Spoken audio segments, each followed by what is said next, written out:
Bonsoir chers invités, les membres du MSDH, TMED et RMFP. Nous sommes là dans le cadre de nos campagnes de communication, d'information. Surtout cette fois-ci, on est là pour dénoncer des faits qui sont vraiment horribles. À ce plateau, c'est un consortium d'organisations. À ma gauche, j'ai un représentant du TMED, M.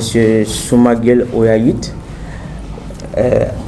Encore Ibrahim Traoré, représentant du RMFP, et M. Boubacar Païtao, MSDH. Moi, je suis Boubacar Ndim, je suis le président du mouvement pour la sauvegarde des droits de l'homme. D'abord, on va commencer, on va lire un communiqué conjoint qu'on va faire par après.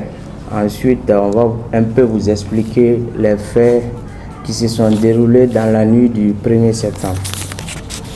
Communiqué conjoint 001 MSDH RFMP TMED relatif au lynchage des militants anti-esclavage dans la localité de Djandjoumé. Le mouvement pour la sauvegarde des droits de l'homme, le Rassemblement malien pour la fraternité et le progrès, le TMED, ont appris avec consternation le lynchage de plusieurs personnes dans la localité de Djandjoumé dans la nuit du 1er septembre 2020. Nous déplorons 4 morts et 2 personnes blessées graves. Pour le moment, on note l'arrestation de 11 personnes. Selon notre source locale, le seul péché de ces dernières personnes a été de convoquer leur imam à la gendarmerie pour des faits de discrimination raciale envers leur famille. Après avoir convoqué ce dernier, les personnes qui encouragent toujours ce système ont encerclé leur domicile aux alentours de 21h. Puis ils ont été ligotés, battus à sang car ils refusaient de reconnaître leur statut d'esclave avant d'être jetés dans l'eau. Leurs familles ont aussi été lynchées à coups de machette également.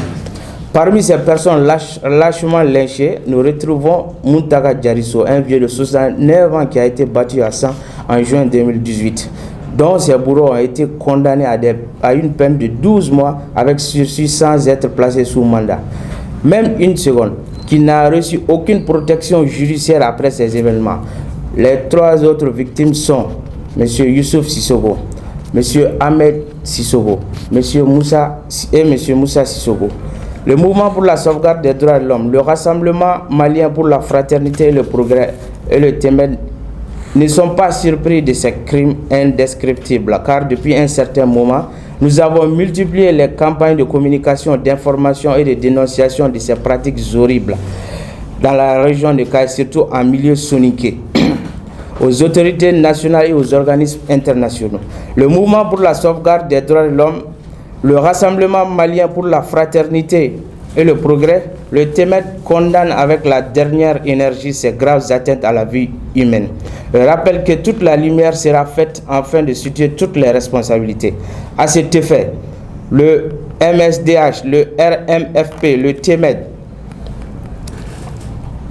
demande à l'État malien et à la junte de s'assumer en votant une loi criminalisant ce phénomène, aux autorités judiciaires compétentes de mettre aux arrêts immédiatement les auteurs de ces crimes, au gouverneur de la région de Kaï de tout mettre en œuvre pour assurer la sécurité des membres restants de ces familles, au Conseil supérieur de la magistrature du Mali de s'impliquer davantage afin que justice soit rendue de la manière la plus indépendante, aux organismes internationaux de défense des droits de l'homme que le Mali est en état d'alerte en termes de violation des droits humains.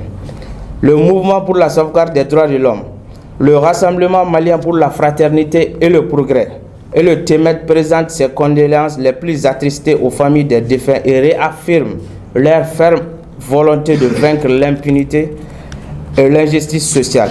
Fait à Bamako le 2 septembre, M. Ndim Boubacar, M. Soumaguel Oyayit et M. Ibrahim Traoré sont les co-signataires. Je vous remercie.